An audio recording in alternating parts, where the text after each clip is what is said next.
10ാം ക്ലാസ്സിലെ 6, 7, 8 പാഠങ്ങൾ, അവസാനത്തെ 3 പാഠങ്ങൾ, 3 ചെറിയ പാഠങ്ങളാണ്. അവ ഉൾക്കൊള്ളിച്ചുകൊണ്ടുള്ള വീഡിയോ ആണിത്. 5 മുതൽ 10ാം ക്ലാസ് വരെ SCERT സയൻസ് പാഠപുസ്തകത്തെ ആസ്പദമാക്കിയുള്ള PSC ചോദ്യങ്ങൾ ഉൾക്കൊള്ളിച്ചുകൊണ്ടുള്ള വീഡിയോകൾ ഈ ചാനലിൽ ലഭ്യമാണ്. ലിങ്കുകൾ ഡിസ്ക്രിപ്ഷനിലുണ്ട്, കാണുക. പിഴ പിരിയുന്ന ജനിതക രഹസ്യങ്ങൾ എന്ന 6ാമത്തെ പാഠം. മാതാപിതാക്കളുടെ സവിശേഷതകൾ സന്താനങ്ങളിലേക്ക് വ്യാപരിക്കുന്നതാണ് പാരമ്പര്യം എന്ന് പറയുന്നത്. പാരമ്പര്യം. ഇനി മാതാപിതാക്കളിൽ നിന്ന് വ്യത്യസ്തമായി സന്താനങ്ങളിൽ പ്രകടമാക്കുന്ന സവിശേഷതകളാണ് വ്യതിയാനങ്ങൾ എന്ന് പറയുന്നത്. വ്യതിയാനങ്ങൾ. പാരമ്പര്യത്തെയും വ്യതിയാനങ്ങളെയും കുറിച്ച് പ്രതിപാദിക്കുന്ന ശാസ്ത്രശാഖയാണ് ജെനറ്റിക്സ്, ജനിതക ശാസ്ത്രം. പാരമ്പര്യത്തെയും വ്യതിയാനത്തെയും കുറിച്ച് പ്രതിപാദിക്കുന്ന ശാസ്ത്രശാഖയാണ് ജനിതക ശാസ്ത്രം. ഗ്രിഗർ ജോഹൻ മെൻഡൽ എന്ന ശാസ്ത്രജ്ഞനാണ് വർഗസങ്കരണ പരീക്ഷണങ്ങളുടെ അടിസ്ഥാനത്തിൽ എത്തിച്ചേർന്ന നിഗമനങ്ങളാണ് ജനിതക ശാസ്ത്രത്തിന്റെ അടിത്തറ. അപ്പോൾ അദ്ദേഹത്തെയാണ് ജനിതക ശാസ്ത്രത്തിന്റെ പിതാവായി അറിയപ്പെടുന്നത്. ജനിതക ശാസ്ത്രത്തിന്റെ പിതാവ് ഗ്രിഗർ ജോഹൻ മെൻഡൽ ആണ്. ജനിതക ശാസ്ത്രത്തിന്റെ പിതാവ് ഗ്രിഗർ ജോഹൻ മെൻഡൽ.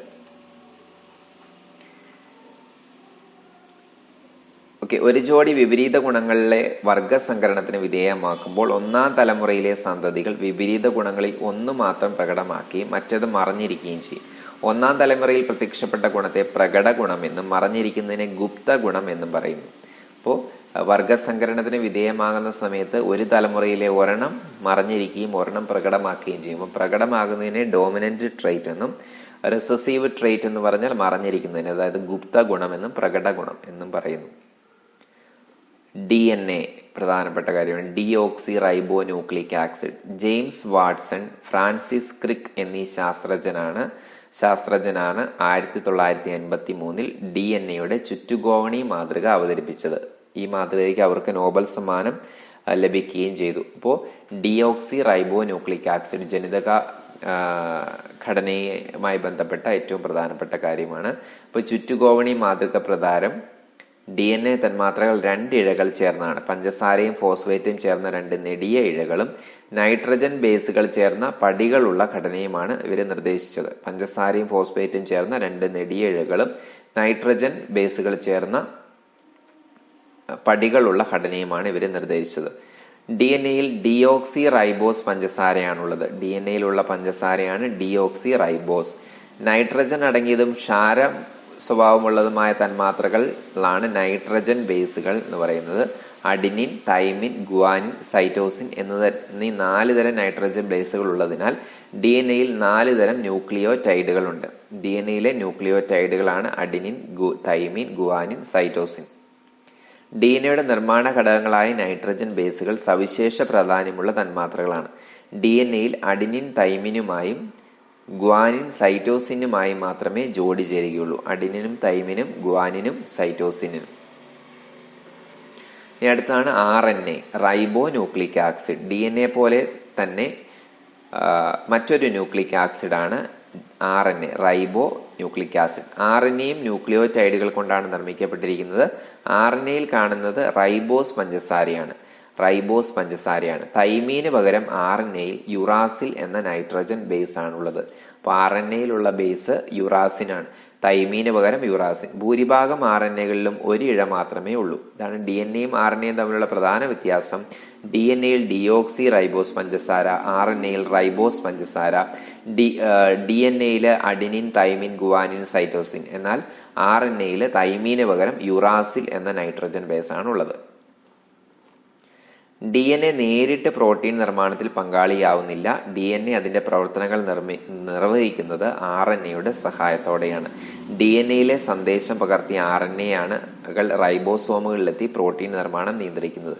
DNAയുടെ സന്ദേശവാഹകനെ ആയതിനാൽ ഈ RNA mRNA എന്നാണ് വിളിക്കുക, അഥവാ Messenger RNA. DNAയുടെ സന്ദേശവാഹകരാണ് mRNA, Messenger RNA എന്ന് പറയുന്നത്.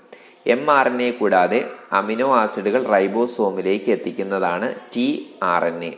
അമിനോ ആസിഡുകൾ റൈബോസോമിലേക്ക് എത്തിക്കുന്ന RNAയാണ് tRNA, ട്രാൻസ്ഫർ RNA എന്ന് പറയുന്നു. റൈബോസോമിന്റെ ഭാഗമായി കാണപ്പെടുന്ന tRNAകളുമുണ്ട്, റൈബോസോമൽ RNAകളുമുണ്ട്. ഇവയുടെ എല്ലാം കൂട്ടായ പ്രവർത്തന ഫലമായാണ് പ്രോട്ടീൻ തന്മാത്ര രൂപപ്പെടുന്നത്. mRNA, Messenger RNA, tRNA, transfer RNA, tRNA വേറൊരെണ്ണം കൂടിയുണ്ട് റൈബോസ് നോർമൽ RNA എന്ന് പറയും. മനുഷ്യനിൽ 46 ക്രോമസോമുകളാണുള്ളത്. 46 ക്രോമസോമുകൾ. ഇവയിൽ 44 എണ്ണം സ്വരൂപ ക്രോമസോമുകൾ എന്നാണ് അറിയപ്പെടുക. 44 എണ്ണം സ്വരൂപ ക്രോമസോമുകൾ, സൊമാറ്റിക് ക്രോമസോംസ് എന്നും 2 എണ്ണം ലിംഗനിർണയ ക്രോമസോമുകളുമാണ്, സെക്സ് ക്രോമസോം. അപ്പോൾ ഒരുപോലെയുള്ള 2 ക്രോമസോമുകൾ ചേർന്നതാണ് ഒരു സ്വരൂപ ജോഡി എന്ന് പറയുന്നത്. അങ്ങനെ 22 ജോഡി സ്വരൂപ ക്രോമസോമുകളാണ് മനുഷ്യരിലുള്ളത്. ലിംഗനിർണയ ക്രോമസോമുകൾ 2 തരമാണുള്ളത്. അവയെ എക്സ് ക്രോമസോം എന്നും വൈ ക്രോമസോം എന്നും വിളിക്കുന്നു. സ്ത്രീകളിൽ 2 എക്സ് ക്രോമസോമുകളും പുരുഷന്മാരിൽ 1 എക്സ് ക്രോമസോമും 1 വൈ ക്രോമസോമുമാണ് ഉള്ളത്. അതായത് സ്ത്രീയുടെ ജനിതക ഘടന 44+XX പുരുഷന്മാരിലേത് 44+XY 44+XY ആണ്. ചില രോഗങ്ങൾക്ക് ജനിതകപരമായ കാരണങ്ങളുണ്ട്. ഉദാഹരണമായി മനുഷ്യരിൽ ക്രോമസോം നമ്പർ 11 ജീനിന്റെ തകരാറാണ് സിക്കിൾ സെൽ അനീമിയയ്ക്കും ക്രോമസോം നമ്പർ 14 ജീനിന്റെ തകരാറ് അൾഷിമേഴ്സ് രോഗത്തിനും കാരണമായിട്ടുണ്ട്. ത്വക്കിലെ ക്യാൻസറായ മെലനോമ ക്രോമസോം നമ്പർ 9 ജീൻ തകരാറ് രൂപം മൂലമാണത്രേ ഉണ്ടാവുന്നത്. അപ്പൊ ക്രോമസോം നമ്പർ 11 സിക്കിൾ സെൽ അനീമിയയ്ക്ക് കാരണം. ക്രോമസോം നമ്പർ 14 തകരാറാണ് അൾഷിമേഴ്സ് രോഗത്തിന് കാരണം. 9 തകരാറാണ് മെലനോമ ത്വക്കിലെ ക്യാൻസറിന് കാരണമാകുന്നത്. മെലാനിൻ എന്ന വർണ്ണവസ്തുവാണ്, പ്രോട്ടീനാണ് ത്വക്കിന് നിറം നൽകുന്നത്. ത്വക്കിന്റെ നിറം മൂലം ജീനുകളുടെ അലീലുകളുടെ പ്രവർത്തനത്തിൽ വ്യത്യാസം മൂലം മെലാനിന്റെ ഉൽപാദനത്തിനുണ്ടാകുന്ന ഏറ്റക്കുറച്ചിലാണ് മനുഷ്യന്റെ ത്വക്കിന്റെ നിറവ്യത്യാസത്തിന് കാരണം. മെലാനിൻ എന്ന വർണ്ണ പ്രോട്ടീനാണ് ത്വക്കിന് നിറം നൽകുന്നതെന്ന് ഓർക്കുക. അപ്പൊ അത്രയുള്ള ആ ഒരു പാഠത്തിൽ ചെറിയ കാര്യങ്ങളേ ഉള്ളൂ ക്രോമസോമിനെ പറ്റി. DNA, RNA, ന്യൂക്ലിക് ആസിഡ്, അതിന്റെ ഉള്ളിലെ ഘടകങ്ങള്. RNAയിൽ തൈമീന് പകരം യുറാസിലാണ് എന്നുള്ള കാര്യം ഓർത്തിരിക്കുക. ഇനിയുള്ളത് നാളെയുടെ ജനിതകം എന്ന 7ാമത്തെ പാഠമാണ്. പുതിയ ചികിത്സാ രീതികളെ പറ്റിയൊക്കെയുള്ള പാഠഭാഗമാണിത്. ജീനുകളെ മുറിച്ചെടുക്കാനും കൂട്ടിച്ചേർക്കാനും എൻസൈമുകളെയാണ് പ്രയോജനപ്പെടുത്തുന്നത്. ജീനുകളെ മുറിച്ചു മാറ്റാൻ ഉപയോഗിക്കുന്ന എൻസൈമിന്റെ പേരാണ് റെസ്ട്രിക്ഷൻ എൻഡോന്യൂക്ലിയസ്. റെസ്ട്രിക്ഷൻ എൻഡോന്യൂക്ലിയസ് എന്ന എൻസൈമാണ് ജീനുകളെ മുറിച്ചു മാറ്റാൻ ഉപയോഗിക്കുന്നത്. ഇതിന് ജനിതക കത്രിക എന്നറിയപ്പെടുന്നു. ജനിതക കത്രിക എന്നറിയപ്പെടുന്നത് റെസ്ട്രിക്ഷൻ എൻഡോന്യൂക്ലിയസ് ആണ്. വിളക്കി ചേർക്കാൻ ഉപയോഗിക്കുന്ന ലിഗേസ് എന്ന എൻസൈമാണ്. ഇത് ജനിതക പശ എന്നറിയപ്പെടുന്നു. ജനിതക പശ എന്നറിയപ്പെടുന്ന എൻസൈമാണ് ലിഗേസ്. ജനിതക പശ എന്നറിയപ്പെടുന്ന എൻസൈമാണ് ലിഗേസ്. ജീനുകളെ മുറിച്ചു മാറ്റാൻ ഉപയോഗിക്കുന്ന എൻസൈമാണ് റെസ്ട്രിക്ഷൻ എൻഡോന്യൂക്ലിയസ്. മനുഷ്യനിലെ ഇൻസുലിൻ ഉൽപാദക ജീനിനെ ബാക്ടീരിയയിലേക്ക് സന്നിവേശിപ്പിക്കാൻ കഴിഞ്ഞത് എങ്ങനെയാണ്? ഒരു കോശത്തിലെ ജീനിനെ മറ്റൊരു കോശത്തിലേക്ക് എത്തിക്കുന്നത് അനുയോജ്യരായ വാഹകരെ ഉപയോഗിച്ചാണ്. കൂട്ടിച്ചേർത്ത ജീനുകൾ ഉള്ള വാഹകർ ലക്ഷ്യകോശത്തിലേക്ക് പ്രവേശിക്കുന്നു. സാധാരണയായി ബാക്ടീരിയകളിലെ പ്ലാസ്മിഡ് ആണ് വാഹകരായി ഉപയോഗിക്കുന്നത്. പ്ലാസ്മിഡ് ആണ് വാഹകരായി ഉപയോഗിക്കുന്നത്.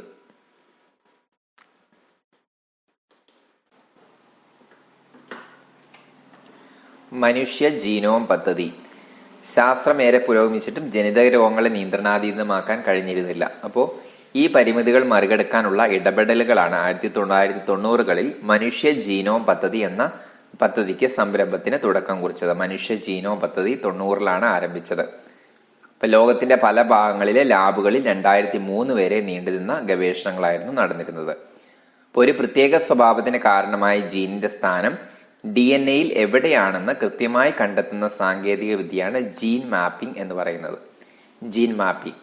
ഒരു ജീവിയിൽ അടങ്ങിയിട്ടുള്ള മൊത്തം ജനിതക വസ്തുവിനെ അതിന്റെ ജീനോം എന്ന് വിളിക്കുന്നു. മൊത്തം ജനിതക വസ്തുവിനെ ജീനോം എന്ന് വിളിക്കുന്നു. മനുഷ്യ DNA-യിൽ തന്നെ പ്രോട്ടീൻ നിർമ്മാണത്തിന് സഹായിക്കുന്ന ജീനുകൾ ഒഴിച്ച് ഭൂരിഭാഗം ജീനുകളും പ്രവർത്തനക്ഷമമല്ല. അവയെ ജങ്ക് ജീനുകൾ എന്നാണ് വിളിക്കുന്നത്. ഇപ്പൊ മനുഷ്യ DNA-യിലുള്ള പ്രോട്ടീൻ നിർമ്മാണത്തിന് സഹായകരമല്ലാത്ത ജീനുകൾ ഒഴിച്ച് ബാക്കി എല്ലാത്തിനെയും ജങ്ക് ജീനുകൾ എന്നാണ് വിളിക്കുന്നത്.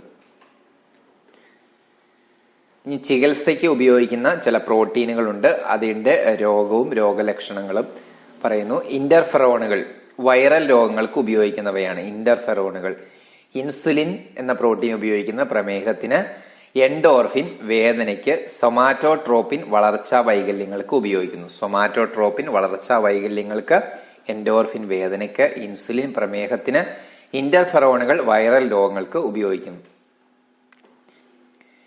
DNA ഫിംഗർ പ്രിന്റിംഗ് ന്യൂക്ലിയോടൈഡുകളുടെ ക്രമീകരണം പരിശോധിക്കുന്ന സാങ്കേതിക വിദ്യയാണ് DNA പ്രൊഫൈലിംഗ് എന്ന് പറയുന്നത്. ന്യൂക്ലിയോടൈഡുകളുടെ ക്രമീകരണം പരിശോധിക്കുന്ന സാങ്കേതിക വിദ്യയാണ് DNA പ്രൊഫൈലിംഗ്. അലക് ജെഫ്രി എന്ന ശാസ്ത്രജ്ഞനാണ് DNA നടത്തിയ പരീക്ഷണങ്ങളാണ് DNA പരിശോധന എന്ന സാധ്യതയിലേക്ക് വഴിവെളിച്ചത്. അപ്പൊ ഇതിനെ DNA ഫിംഗർ പ്രിന്റിംഗ് എന്നും പറയുന്നുണ്ട്. DNA finger printing. അടുത്ത അവസാനത്തെ പാഠമാണ് ജീവൻ പിന്നിട്ട പാതകൾ എന്ന് പറയുന്നത്. മനുഷ്യന്റെ പരിണാമത്തെ പറ്റിയൊക്കെ പറയുന്ന ചെറിയൊരു പാഠമാണ് ബയോളജിയിലെ അവസാനത്തെ പാഠം.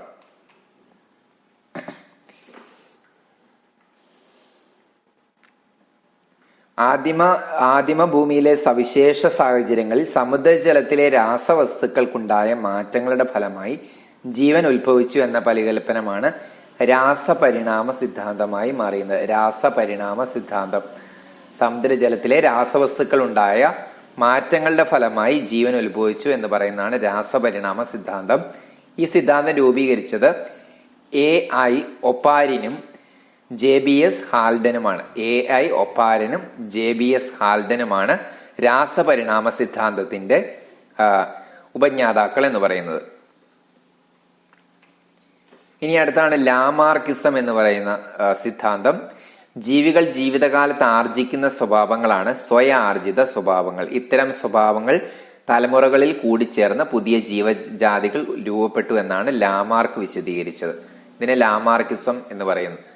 അതായത് ജിറാഫുകൾക്ക് നീളം കുറഞ്ഞ കഴുത്താണെന്നും അത് അവയുടെ ഉയരമുള്ള മരങ്ങളെ ആശ്രയിച്ച് ജീവിക്കുന്നതിന്റെ ഫലമായി അതിന്റെ കഴുത്തിന് നീളം കൂടിയെന്നും ഒക്കെ ലാമാർക്ക് അഭിപ്രായപ്പെട്ടിരുന്നു. പിന്നീട് ശാസ്ത്രജ്ഞന്മാർ ഈ വാദഗതിയൊക്കെ തള്ളിക്കളയുകയാണ് ചെയ്തത്. ഇനി ഡാർവിന്റെ പരിണാമ സിദ്ധാന്തം. ഡാർവിൻ യാത്ര ചെയ്ത ഗാലപ്പോസ് ദ്വീപുകളിലേക്ക് നടത്തിയ യാത്രയാണ് ഡാർവിന്റെ പരിണാമ സിദ്ധാന്തം രൂപീകരിക്കാൻ കാരണമായത്. അദ്ദേഹം യാത്ര ചെയ്ത കപ്പൽ വളരെ ഇമ്പോർട്ടന്റ് ആയുള്ള ചോദ്യമാണ്. HMS ബീഗിൾ എന്ന കപ്പലാണ്. HMS Beagle. അതുപോലെ അദ്ദേഹത്തിന്റെ ഗ്രന്ഥം പ്രകൃതി നിർദ്ധാരണം വഴിയുള്ള ജീവിവർഗ ഉൽപ്പത്തി. പ്രകൃതി നിർദ്ധാരണം വഴിയുള്ള ജീവിവർഗ ഉൽപ്പത്തി. Origin of species by means of natural selection എന്ന ഗ്രന്ഥത്തിലൂടെയാണ് അദ്ദേഹം പ്രകൃതി നിർദ്ധാരണ സിദ്ധാന്തം ലോകത്തിനു മുമ്പിൽ അവതരിപ്പിക്കുന്നത്. അടുത്താണ് ഉൽപരിവർത്തന സിദ്ധാന്തം. ഉൽപരിവർത്തന സിദ്ധാന്തം ഇപ്പോൾ വ്യതിയാനങ്ങൾ പാരമ്പര്യമായി കൈമാറ്റം ചെയ്യപ്പെടുന്നത് വഴി പുതിയ ജീവജാതികൾ രൂപപ്പെടുന്നു എന്ന് പറയുന്ന സിദ്ധാന്തമാണ് ഉൽപരിവർത്തന സിദ്ധാന്തം. പാരമ്പര്യമായി കൈമാറ്റം ചെയ്യുന്നത് വഴി. അപ്പൊ ഇത് രൂപീകരിച്ച ശാസ്ത്രജ്ഞനാണ് ഹ്യൂഗോ ഡ്രീവിസ്. അപ്പോൾ ഇദ്ദേഹമാണ് ഉൽപരിവർത്തന സിദ്ധാന്തം രൂപീകരിച്ചത്. ഹ്യൂഗോ ഡ്രീവിസ് ആണ്. ഇനി ജൈവരസതന്ത്രവും ശരീരധർമ്മങ്ങളും. ഇപ്പോൾ ഓരോരോ ജൈവ അതായത് ശരീരധർമ്മ ശാസ്ത്രത്തിൽ ഉപയോഗിക്കുന്ന രാസവസ്തുക്കളാണ് ഇതിൽ പറഞ്ഞിരിക്കുന്നത്. അപ്പൊ രാസപ്രവർത്തനങ്ങൾ നിയന്ത്രിക്കുന്ന എൻസൈമുകൾ, ഊർജം സംഭരിക്കുന്നത് ATP തന്മാത്രകളിൽ, പാരമ്പര്യ സ്വഭാവങ്ങൾ നിർണ്ണയിക്കുന്നത് ജീനുകളിൽ, അടിസ്ഥാന പദാർത്ഥങ്ങൾ എന്ന് പറയുന്ന ധാന്യങ്ങളും പ്രോട്ടീനും കൊഴുപ്പുകളും. ജൈവരസതന്ത്രം അതായത് നമ്മുടെ രാസപ്രവർത്തനങ്ങൾ, നമ്മുടെ ശരീരത്തിൽ നടക്കുന്ന രാസപ്രവർത്തനങ്ങളെ നിയന്ത്രിക്കുന്നത് എൻസൈമുകളാണ്. ഊർജം സംഭരിക്കുന്നത് ATPയിലാണ്. പാരമ്പര്യ സ്വഭാവങ്ങൾ ജീനുകളിൽ, അടിസ്ഥാന പദാർത്ഥങ്ങൾ ധാന്യം, പ്രോട്ടീൻ, കൊഴുപ്പുകൾ. ഇനി മനുഷ്യന്റെ പരിണാമ കാലഘട്ടത്തിലെ ഓരോ കാര്യങ്ങളും പറയുന്നുണ്ട്. മനുഷ്യകുലത്തിലെ ഏറ്റവും പുരാതന അംഗം എന്ന് അറിയപ്പെട്ടിരുന്നത് RD പിത്തക്കസ് റാമിഡസ് ആണ്. RD പിത്തക്കസ് ramidus. ആഫ്രിക്കയിൽ നിന്നാണ് ഇതിന്റെ ഫോസിലുകൾ ലഭിക്കുന്നത്. RD പിത്തക്കസ് ramidus. ഇനി ആസ്ട്രലോപിത്തക്കസ് അഫറൻസിസ് മെലിഞ്ഞ ശരീരമാണ്. ആഫ്രിക്കയിൽ നിന്നാണ് ഫോസിലുകൾ ലഭിച്ചത്. ഹോമോ ഇറക്സ് കട്ടിയുള്ള കീഴ്ത്താടിയും വലിയ പല്ലുകളും നിവർന്നു നിൽക്കാനുള്ള കഴിവുമുള്ളവയാണ് ഹോമോ ഇറക്സ്. ആഫ്രിക്കയിൽ നിന്നും ഏഷ്യയിൽ നിന്നും ഫോസിലുകൾ ലഭിച്ചു.